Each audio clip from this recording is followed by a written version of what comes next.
right. Hello, everybody. Hello. Hello. Hi. Thanks for saying hi. Oh, thanks for being on camera too. Wonderful. Wonderful. It's nice to see people instead of just black screen. So thank you. Yeah. Thanks so much for coming tonight, guys. I know this is a very strange way to have a virtual meeting with a teacher, but I really appreciate you guys attending. I'm going to start by screen sharing here real quick and putting on a just something kind of silly to get you guys hopefully talking a little bit. Um, these are little word puzzles that I do occasionally with the students, just again to get them talking too, especially in this virtual setting. It's very strange, and they sometimes, can be very shy. So, um, the first one here on the left, I'm just going to get you started on, is there's four gives, right? And there are four gets. So, what do you think? Forgive and forget. Very good. All right, so I'll let you guys have. Whoops, I'll let you guys have at it as far as the other. Oh, I'm getting the spinning wheel of death. Oh, there it goes. Okay, so you can try these ones. Read between the lines. Reading between the Yeah. lines. Very good. You're acing this. It's a small world. It's a small world after all, though, right? After all. Yeah. Any other ones? How many issues do you see there? 10. So 10 issues? Tennis shoes, right? Oh, tennis shoes. That one's cute, I think. Tuna fish. Oh, I get it. Tuna That's fish, very good. And then the last one here in the middle, there's a name in there. I'll say that. Maybe you can figure that out.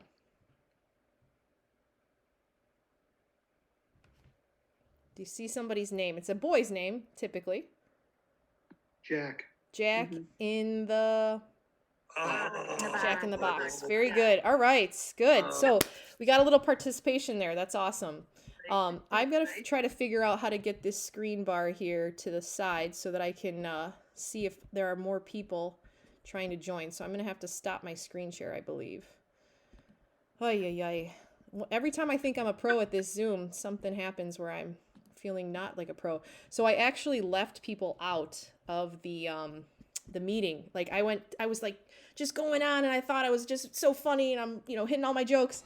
And 10 minutes into the Zoom meeting, I stopped sharing my screen, and I realized that there were like five parents in the waiting room trying to get in. So that was not good. So now I'm trying to figure out how to get there. And oh, there it just popped up. Okay, let me see if there's anybody in the waiting room. So far, we're good. Okay, so you guys can still see my screen, correct? Yes. Okay, perfect. So I'm going to keep screen sharing here then. So welcome to Honors Advanced Algebra. This course is a rigorous course. It is in preparation for AP courses and pre-calculus next year. This is a class I've been teaching for, I think this is my 11th year teaching this class. I've been at Prospect for 13 years, and I really enjoy this class. I think I see a lot of growth from students. And I feel like I'm going to see a ton of growth this year too, just because last spring, there was no new content. We were told not to teach new content. So there's a lot of stuff we got to get through. And so I feel like there's going to be a lot of huge strides in this class, like there are usually every year. So to introduce myself, my name is Dominique Hernandez. My maiden name, though, is Davis.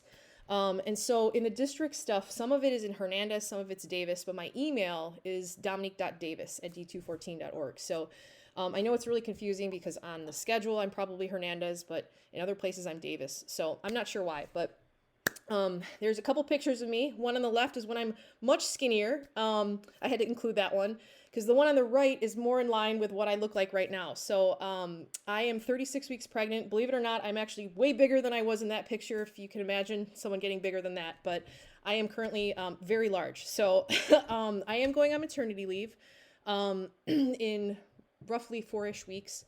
And I really have no, I'm not worried about it because basically how we've set up the course, and when I'm saying we, I'm referring to my other teammates on this course, Pete Wintermute and Mike McCullough. We've been teaching this for like 7 years together, all three of us, and so we make a really good team. And they took care of me really well during my last maternity leave, and I know that they're gonna be very supportive of my sub as well. So I just wanted to put that out there. Hopefully that alleviates any concerns that you have, because I am not concerned. I think the kids are going to thrive because of the way we've set up the course. So to get back to the point here, we are trying to maintain as much as possible the rigorous content that we normally would in a regular school year. So, you know, if if the goal is to get them ready for AP Calc, then we're teaching every single skill that you know, AP Calc students need. We are taking back some of the days because we have lost instructional time because we're only meeting every other day. So in order to kind of combat that, we are taking away some of the assessments. Normally we would assess on a weekly basis in this course. And those are formal assessments where, you know, students are sitting at their desks by themselves. You know, they receive a grade for that work. And while we're still assessing them, it's now going to be informally a lot. So basically on a daily meeting, so every other day, we'll have some sort of check for them to maintain that feedback. But ideally, we're going to gain back a lot of those days that we would normally lose to just a quiz or a test day. So that's kind of how we're trying to manage, still providing all of the content to them in the time frame that we're given.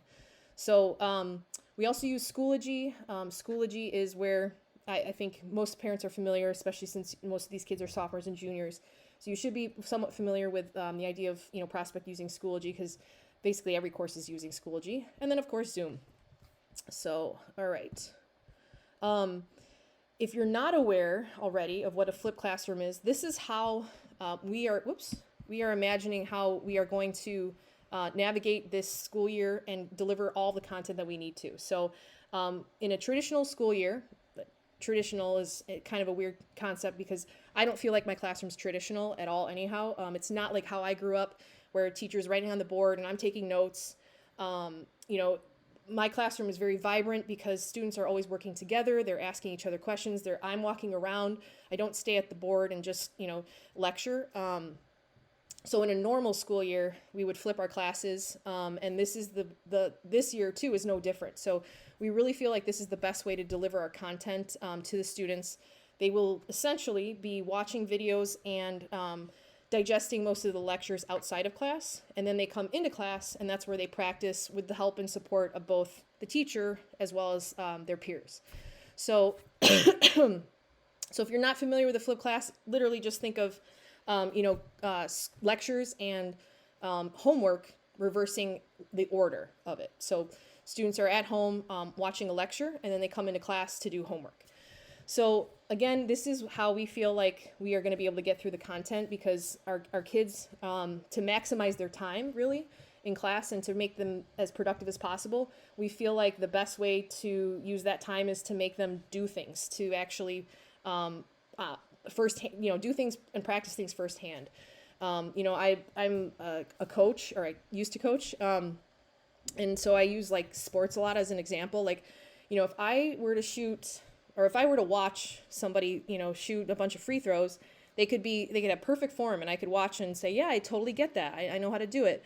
But I won't really know until I start practicing myself and actually doing it. So it's the same for math. It's the same for any skill. You have to really do it yourself. So our goal is to mimic that in-person environment that we would normally have in our normal classroom setting through this virtual setting. So to do that, we are trying to use, you know, breakout sessions and really give kids opportunities to work in small groups. And you'll kind of see in the next slide how we achieve that. So in this little TV here, I don't know if it's TV, but there's a little image of one of my former students actually talking about the flipped class. So on my class website, where all of our videos are found, davisclasses.weebly.com, right here, this link. You can actually see and click on this video. It's like 14 minutes long, and it's like 7 kids, I think, talking about their experiences, what they would offer as far as advice to students, what the pros and cons are of the flipped class, and just really just talking, you know, off the cuff about what their experiences were. So one of the things that I wanted to mention, you know, and we talked about this in class too on the very first day, we actually showed parts of this video to the kids. But to the parents, I want to mention, like, it's so important that the kids watch the videos and don't fall behind on that, because we all know, like, math can snowball in a normal setting. But this block schedule and this, meeting every other day and having the videos outside of class to watch to actually see the content, like it's going to be so important that they stay on pace and stay on schedule so that they do not fall behind, because it's going to become insurmountable, I feel like, to try to catch up. And for any student, really, it's hard to engage in a classroom when you're asked to do a certain type of problem and you don't know where to even start because you haven't seen the video. So, it's easy to spot those kids in class in a normal, classroom environment. It's much more difficult for me to spot that during this time, virtually, because they can always just copy notes from somebody else. I really have no clue of, if they've watched it or not, but, in a real environment, I would be able to like hear their conversation and know, I don't think that student really watched the video, and I would, I'd be able to help and kind of get through some issues that in this virtual setting is just really difficult for me to do and to manage. So anyhow, that's kind of one way, that parents can be kind of helpful in just staying on top of their student. So this next slide just kind of shows the two, like the format that we've been using for the last 2 weeks. I think it's been pretty successful. Some of the nights, they're watching 2 videos and then coming into class and doing the next day 2 days worth of work. And that's only if the material allows for that. The other format is where we have them watch 1 video and finish up classwork, and then they come into class and they actually watch another video as part of the class period. So we do that because some students work at different paces, and honestly the videos are much more succinct than if I were to stop class and try to do this all virtually and deliver the content. So those are the 2 formats that we've been kind of bouncing back and forth with, and I think they've been pretty successful. You can kind of see here that the main goal is to put them into breakout sessions so that they're working independently as often as possible to really mimic that, in-class experience. So we do go over questions and we do go over the lecture part of the notes a little bit, but it's not the bulk of the period. So we're trying to get kids talking and communicating and explaining to each other math through these breakout sessions. So let's see, how am I doing on time? We're out of here at 8:20. No, that can't be right. 8:40, sorry, gosh. Okay, the big goal here is to get the kids to participate and communicate with me. I'm trying all the time to say, like, please email me if you have any questions, please let me know. And certain students have already started to do that, which is great. They've private chatted me during Zooms too, which is awesome. But, I really feel like in this setting, it's so much more important for kids to be able to communicate and advocate for themselves, and also participate too, because they're going to get out of it what they put into it, especially this year, because the more they're engaged with the material, the more they're engaged in class, the better the environment for them. I think how boring would it be to sit there for 70 minutes watching somebody do something on a screen, when I could be, talking and communicating with somebody else. So that's kind of why we put them into breakout sessions. We really are requiring them to kind of like break out of their shell a little bit and put them in. I know it's a little uncomfortable to work with somebody through the computer, but so far groups have been doing a pretty good job of that. There's some groups that are like so chatty and talkative and already like they screen share and they're helping each other on problems. And then other groups, I come in and like everyone's camera's off and it's muted. So it's a work in progress. Not everybody's there, but we're working towards it. So the last piece, and then I'm going to hopefully open it up for some questions, is just the support from at home. Please make sure that your student has like a workspace. I've seen a bunch of kids on beds or like some are outside, and that's okay as long as they're working, I guess, and have like a horizontal surface to work on. I think that should be fine. But I actually had a kid riding his bike today in class, so that's a big no. But that's a different issue. But just basically, I know it's very tough to probably monitor this, but if you can try to get them to make sure that they're watching videos, staying on task, and really communicating. Just encourage them to email, to ask for support before school. We have that huge time period where they can, ask questions and come in class. And so if you can encourage them to email so that they see us before school, that'd be perfect. Okay, that's it for me. Do you guys have any questions for me? I think I'm out of time, but I'm I have a question. sure. Is one of your colleagues that teaches the other sections of the class going to fill in for you when you're gone on maternity leave, or who's going to do it? So in the past, I have had, I'm hoping it's going to be the same person. She's a former teacher, a retired teacher from Prospect. She taught math and science. So she's, 35-year veteran teacher. She did my last maternity leave.